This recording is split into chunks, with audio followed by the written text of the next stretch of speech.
Olá, seja bem-vindo a mais uma aula do meu canal de vídeos no YouTube. Meu nome é Alessandro Trovato e essa é a aula de número 13 sobre o Python.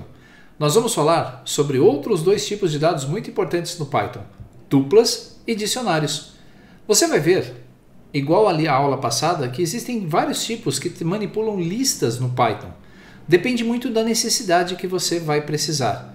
Você viu que a lista é super fácil de ser criada, ela tem elementos que você pode usar com vários métodos diferentes de manipulação e ela serve para armazenar um conjunto de valores de qualquer tipo. Pois bem, nessa aula nós vamos falar sobre tuplas e eu guardei até um linkzinho aqui do lado para poder lembrar a teoria exata do que é uma tupla. Eu sei o que é, na hora de praticar eu sei como fazer, mas a teoria é sempre bom falar a teoria correta. Então vamos lá. A tupla ela tem uma diferença para as listas. A principal delas, os valores são imutáveis. Se você vai criar então uma tupla de valores, você então vai gerar uma lista de itens que não podem ser alterados. É a diferença para a lista. A lista você pode alterar à vontade. Antes de começar, não se esqueça, se inscreva no canal, compartilhe esse vídeo. Muitos de quem está assistindo esse vídeo não é inscrito no canal. Então aproveite, se inscreva agora, deixe aí o seu curtir nesse vídeo porque dá muito trabalho produzir um curso com essa qualidade. Vamos lá? Preparado e preparada para o curso? Vamos começar! Com o Visual Studio Code aberto, observe que eu já criei o nosso arquivo da aula 13, dicionários e tuplas.py. E nós vamos começar falando sobre as tuplas. Você viu na aula passada que as listas são criadas sendo utilizados os colchetes para separar os elementos. No caso das tuplas, nós vamos utilizar outro símbolo. Nesse caso, nós vamos utilizar os parênteses para fazer a criação de tuplas. E as tuplas, ao contrário das listas, são imutáveis. Elas não podem ser alteradas. Então vamos começar. Como fazemos a criação de tuplas? Vou colocar primeiro um print para colocar uma linha em branco na janela do console. E nós vamos então criar a nossa primeira tupla. Tupla número 1 vai ser igual. Vamos colocar a letra A, vírgula, a letra D, vírgula, o número 1, o número 2 e uma faixa de valores 1, 2 e 3. Você viu que eu criei uma tupla sem colocar, nesse caso, os parênteses. Vou criar agora uma segunda tupla. A tupla 2 vai ser igual aos mesmos elementos que criamos em cima, só que dessa vez utilizando os parênteses. Qual vai ser a resposta dessas duas impressões se nós usarmos o comando print? Eu vou pedir primeiro para que ele faça a impressão da tupla 1, vírgula. Vou quebrar uma linha, barra N, vírgula, e vou imprimir a tupla 2. Vou pressionar o Enter aqui no final e vou executar o código. Se você reparar na parte da saída, nós temos a primeira e a segunda tupla sendo colocadas da mesma forma. Foi gerada uma quebra de linha e sempre que ele gera uma quebra de linha, nesse caso ele tem um espaçamento anterior. Veja só, ele colocou um espaçamento aqui que está apenas distanciando um caractere, uma tupla da outra. Vamos colocar um print aqui embaixo só para isolar também o nosso prompt. Se nós usarmos o comando type que você já conhece, será que ele dá diferença no tipo dos objetos? Type, tupla 1, vírgula. E aí vou colocar também um barra N e vou pedir para que ele faça a impressão do type da tupla 2. O type, ele verifica o tipo de objeto que está sendo passado como argumento. Ao executar novamente, observe aqui na parte de baixo. Tanto a primeira quanto a segunda tupla são da classe tuple, ou tupla. Quando ele reconhece, então não é obrigado a criar uma tupla com os parênteses. Você pode criar uma tupla sem usar os parênteses também. Nesse caso, ela vai ser criada como uma tupla. Agora um detalhe importante, na lista nós podemos alterar os elementos. Então se nós pegarmos aqui a tupla 1 e eu pedir para que ele faça a atualização do item número 1 para atualizar, como será que ele vai se comportar com esse comando? Ao clicar sobre o botão executar, você vai perceber que lá na parte inferior ele vai dar um erro. O objeto tupla não suporta a assimilação de novos itens ou a substituição de itens. Acredito que seja isso que esteja aqui. Meu inglês não é muito bom, mas pela ação que ele tomou, eu acredito que seja isso.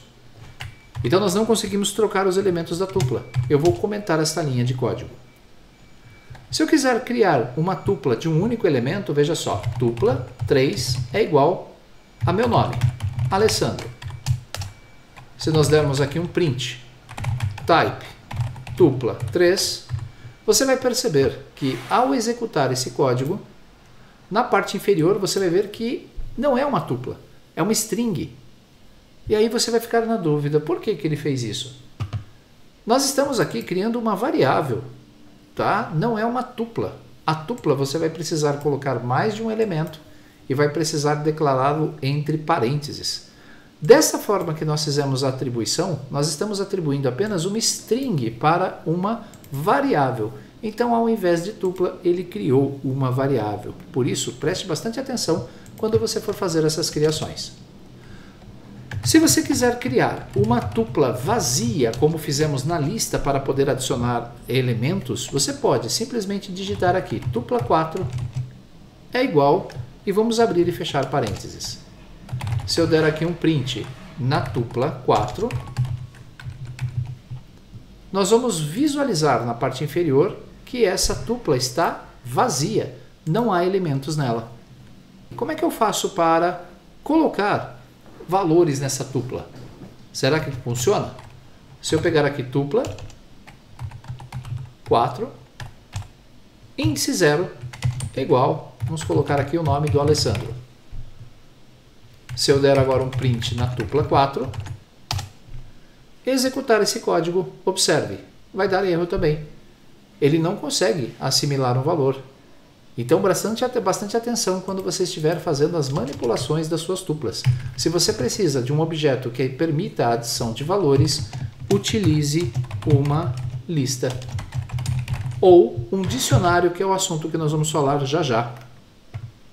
Se você quiser declarar um tipo explícito de tupla, porque isso aqui é um tipo implícito, ele está associando que eu estou criando uma tupla, como fizemos anteriormente aqui na parte superior da tela, porque colocamos os elementos entre parênteses. Então ele sabe que isso é uma tupla. Agora, se você quiser fazer a criação de uma tupla de forma explícita, então eu vou fazer que a tupla 5 vai ser igual. Você vai escrever tuple, que é o comando que nós vamos utilizar. E agora podemos passar os valores para ele. Por exemplo, eu vou passar o valor ABC, um único elemento. Se nós dermos agora um print, type, da nossa tupla número 5, qual vai ser o retorno? Ao executar o código, precisamos, é claro, comentar aquela nossa lista na parte superior que eu tentei adicionar um valor. Então vamos comentar para ele não dar erro no nosso script. Então agora sim, eu vou executar e você vai ver na parte inferior que ele criou uma tupla com um único item, porque dessa vez eu usei a declaração explícita para isso. Então aqui nós fizemos uma declaração explícita de criação de uma tupla. Ótimo! E a declaração implícita? É a forma que nós usamos anteriormente. Você simplesmente dá um nome para ela, para a tupla, e passa os elementos separados pelo parênteses. Então é dessa forma que nós manipulamos as tuplas. Fugiu o termo, mas agora lembrei. Vamos dar um print aqui, eu vou colocar o hífen e vou multiplicar esse hífen 30 vezes. Vou colocar depois um outro print aqui vazio para espaçar do nosso último recurso de execução. Aqui está. Tudo que sair aqui embaixo, então agora vai ser dicionários. Print dicionários. Qual é a diferença entre uma lista e uma tupla? Você viu que ambas armazenam valores. Mas e os dicionários? O dicionário do Python, ele é uma estrutura de dados que armazena pares de chaves. Esses pares de chaves eles podem ser utilizados como se fosse um índice para os dados. A lista ela não tem esse par de dados, ela não tem um índice, mas ela tem um índice interno, né, que é aquele índice base 0 que nós usamos. Mas nós podemos colocar chaves nos dicionários. Essas chaves servem como elementos de busca. Então, agora que eu já sei o que é um dicionário, nós vamos utilizá-lo aqui na prática. Como é que nós criamos um dicionário? Eu vou chamar o meu dicionário A de dicionário A. Então, eu vou chamar o meu dicionário de dicionário A. Você vai criar um dicionário usando as chaves. E você sempre vai passar o índice. Tanto que o Rafael Albuquerque, na última live que ele fez no canal, ele demonstrou esse recurso de criação de dicionários e também a criação de listas. Aqui nós vamos passar o primeiro elemento, que vai ser o meu nome, vírgula. Depois, a segunda chave, a segunda key, né, do meu dicionário vai ser o número 2, que vai ter o nome da Márcia. Ok. Se nós dermos um print no dicionário A que eu acabei de criar, qual vai ser a resposta que nós vamos ter aqui no nosso terminal? Você vai ver que ele colocou como dicionário, olha só, os itens 1 e 2. Assim fica fácil, né, de ver o dicionário completo. Mas, qual é o tipo dele? Print type dicionário de A. Ao executar o código, você vai ver que ele é do tipo dict, que é um objeto do tipo dicionário. Para que eu possa visualizar aqui os detalhes do meu dicionário, eu posso chamar algumas instruções específicas do Python, por exemplo, para visualizar, primeiro, a quantidade de elementos de um dicionário. Você já até sabe a instrução que nós vamos utilizar, é a instrução len. Eu posso passar o objeto, nesse caso o meu objeto dicionário, e quando eu executá-lo você vai perceber que ele tem 2 valores. Ele não tem 4 valores, ele tem 2, sendo que esses 2 são acessados por uma chave, ou um key, né, ou uma key. Como é que eu adiciono valores a um dicionário? Então, para adicionar valores, nós vamos manipulá-los da seguinte forma. Dicionário A, você vai abrir chaves e vai passar o índice. Veja que ele já tem o index aqui, não, o 1 e o 2. Agora eu vou passar o 3. E ele vai ser igual ao nome do meu pai, Paulo. Estou criando um dicionário de nomes. Dicionário A, vou colocar aqui que o quarto elemento dele vai ser igual a José Carlos. É o nome do meu sogro. Perfeito. Se nós dermos um print agora no nosso dicionário A, qual vai ser o resultado dele? Nós vamos executar e você vai ver que ele colocou o elemento 1, que já existia Alessandro, 2 a Márcia, 3 o Paulo e 4 o José Carlos. Dessa forma, nós conseguimos adicionar elementos no nosso dicionário. Imagine você, numa leitura, percorrendo várias células ou várias colunas ou várias linhas de uma coluna de um arquivo do tipo CSV. Ao invés de trabalhar com isso em um arquivo diretamente, jogar isso para uma planilha, você pode jogar isso para um dicionário. E a partir do dicionário você vai conseguir fazer a manipulação dos dados. Vamos agora fazer um update. Você viu que no nosso dicionário o primeiro elemento aqui é o Alessandro, cuja chave é o item número 1. Eu gostaria de fazer então uma atualização desse valor. Fazer então um update. Há um método específico para um dicionário chamado de update. Nós vamos passar o nome do dicionário, que é dicionário A, ponto, update. Agora vamos abrir parênteses e você deve passar entre chaves o que você vai alterar. Eu quero pegar o elemento número 1, que é o Alessandro, e substituir por um outro novo instrutor. Quando nós usarmos agora o comando de print para visualizar esse dicionário A, qual vai ser a resposta? Veja aqui na parte de baixo. Ao executar, na execução anterior eu tinha o Alessandro na chave número 1. Agora eu tenho o novo instrutor, então nós usamos o método update para fazer uma atualização desse nosso dicionário. E para apagar registros ou apagar itens do nosso dicionário, nós vamos usar o comando del. Então eu posso passar qual é o dicionário e como nós temos um índice, eu abro colchetes e escolho qual elemento que eu quero. Eu quero excluir aqui o elemento 1. Nós vamos dar novamente aqui um print na parte de baixo e ao executar o nosso comando, você vai perceber que o número 1, que era o novo instrutor, foi eliminado. ficando os itens 2, 3 e 4 e assim por diante.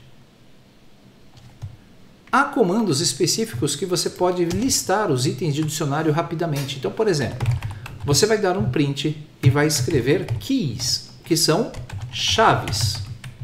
Vou colocar alguns pontos para separar, vírgula. E vamos usar o nosso dicionário A, ponto. Note quantos métodos diferentes nós temos. Um deles se chama keys. Nós vamos exibir as chaves do nosso dicionário. Clicando em executar, você vai perceber que aqui as chaves são 2, 3 e 4.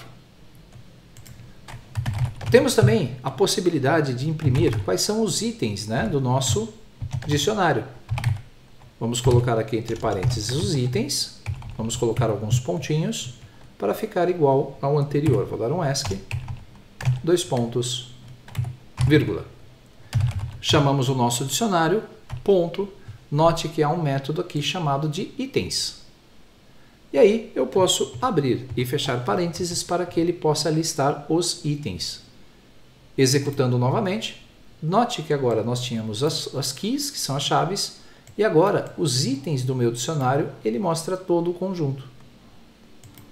Por fim, se eu quiser mostrar só os valores, então eu posso usar a propriedade values, que são os valores armazenados nesse meu dicionário, vírgula, dicionário A, ponto, values.